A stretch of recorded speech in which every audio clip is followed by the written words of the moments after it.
আসসালামু আলাইকুম।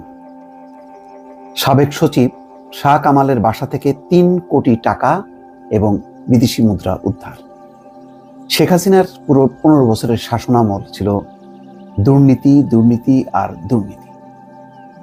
এত পরিমাণ দুর্নীতি, এটি আমি জানি না আগামী হয়তো যতদিন ভিন্ন সরকার থাকবে, অর্থাৎ ইউনূস সরকার থাকবে বা তার পরের সরকার থাকবে, দেখবেন প্রতিদিনই খবরের কাগজ খুললে, গণমাধ্যমের উল্টালেই দেখবেন যে দুর্নীতির খবরাখবর আসছে। এক সচিবের বাসা থেকে ৩ কোটি টাকা নগদ টাকা যদি পাওয়া যায়, যদি ১০ লাখ টাকা সমপরিমাণে বিদেশি মুদ্রা পাওয়া যায়, তাহলে দর্শক বুঝতে পারেন যে এইরকম কত সচিব ছিল এই হাসিনা সরকারের, কত মন্ত্রী ছিল, কত রাঘব বোয়াল ছিল, কি পরিমাণ লুটপাট হয়েছে সরকারের বিভিন্ন কাজে, বিভিন্ন প্রকল্পে। শুধু কল্পনা করেন। এটি ছিল, বাংলাদেশ ছিল সম্ভবত দুর্নীতির একটা স্বর্গরাজ্য। এটাকে বলতে পারেন একটা মাফিয়া রাজ্য, যেখানে পরতে পরতে শুধু দুর্নীতি।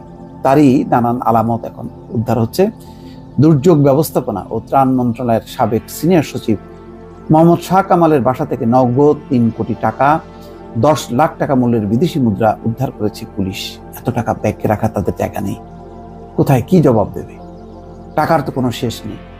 বিদেশে পাঠিয়েও কুল পাচ্ছে না, অথবা বিদেশে পাঠানোর জন্য হয়তো রেডি করছিল। শুক্রবার সন্ধ্যায় রাজধানীর মোহাম্মদপুরের বাবর রোডে শাহ কামালের বাসায় অভিযান চালিয়ে এসব টাকা ও বিদেশি মুদ্রা উদ্ধার করে ঢাকা মহানগর পুলিশ ডিএমপি। ডিএমপির পক্ষ থেকে জানানো হয়, গোপন সংবাদের ভিত্তিতে অভিযান চালিয়ে বাবর রোডের এফ ব্লকের ২৯, ২ ও ৩ নম্বর বাড়ি থেকে এসব টাকা ও বিদেশি মুদ্রা উদ্ধার করা হয়। ওই বাসা থেকে নগদ ৩,১,১০,১৬৬ টাকা, ৭৪,৪০০ টাকা দামের ১০০ টাকার প্রাইজ বন্ড এবং ১০,০৩,৩০৬ টাকা সমমূল্যের বিদেশি মুদ্রা উদ্ধার করা হয়েছে। এসব বিদেশি মুদ্রার মধ্যে আছে ৩,০০০ মার্কিন dollar, ১,৩২০ Malaysian ringgit, ২,৯৬৯ Saudi riyal, ৪,১২২ Singaporean dollar, ১,৯১৫ Australian dollar.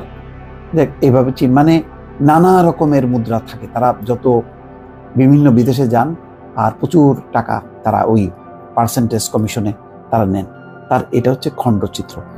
Shah Kamal দুর্যোগ ব্যবস্থাপনা ও ত্রাণ মন্ত্রণালয়ের সচিব থাকাকালে তার বিরুদ্ধে বদলি, কেনাকাটা, উন্নয়ন কাজ সহ বিভিন্ন উৎস থেকে অবৈধ অর্থ গ্রহণের অভিযোগ ওঠে। তো এই যে কত অভিযোগ ছিল, শুনেছেন যে শেখ হাসিনার শাসনামলে কোনো সচিবকে ধরা হয়েছে, আটক করা হয়েছে। মাঝে মধ্যে কিছু ঘটনা ঘটতো, সেগুলো ধরেন যদি এমন পর্যায়ে যেত আলোচনায়, তখন তারা হস্তক্ষেপ করতো বা সেখানে যে তারা বিষয়টি ধরতো।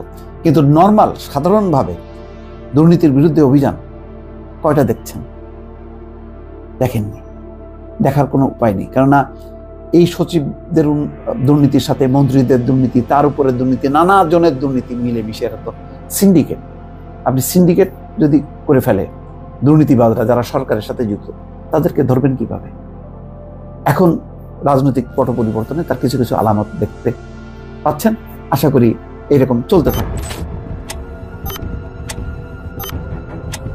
বাংলাদেশের ব্যাংক খাত আজ ধ্বংসের দ্বার প্রান্তে।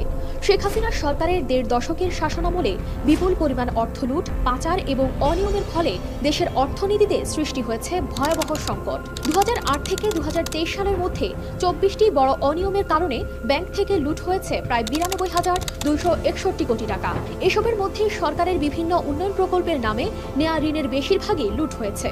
বিশ্বব্যাংকের ঢাকা কার্যালয়ের সাবেক প্রধান অর্থনীতিবিদ ডক্টর জাহিদ হোসেন মনে করেন, আওয়ামী লীগ গত ১.৫ দশকে কিছু রাস্তাঘাট, ব্রিজ, মেট্রো রেলের মতো অবকাঠামো তৈরি করেছে, কিন্তু এর বিপরীতে ধ্বংস করে দিয়েছে বাংলাদেশের প্রত্যেকটি প্রতিষ্ঠান। দেশের বিচার বিভাগ, প্রশাসন, পুলিশ, বাংলাদেশ ব্যাংক, দুর্নীতি দমন কমিশন, দুদক, নির্বাচন কমিশন সহ বেঁচে নেই কোনো প্রতিষ্ঠানই। সর্বোপরি এসবের ভয়াবহ প্রভাব পড়েছে দেশের অর্থনীতিতে, যা স্পষ্ট হয়ে উঠছে প্রতিটি নাগরিকের জীবনযাত্রায়ও। 2009 সালে সরকারের ঋণের পরিমাণ ছিল মাত্র 2,76,000 কোটি টাকা। তবে আজ সেই ঋণ বেড়ে দাঁড়িয়েছে 18,35,000 কোটি টাকায়। এর মধ্যে দেড় দশকে দেশ থেকে পাচার হয়েছে প্রায় $150 বিলিয়ন, যা বাংলাদেশি মুদ্রায় 17,60,000 কোটি টাকা। এই বিপুল পরিমাণ অর্থ পাচারের ফলে দেশের অর্থনীতির ভিত নড়বড় হয়ে পড়েছে, যা আরও সংকটের দিকে ঠেলে দিচ্ছে।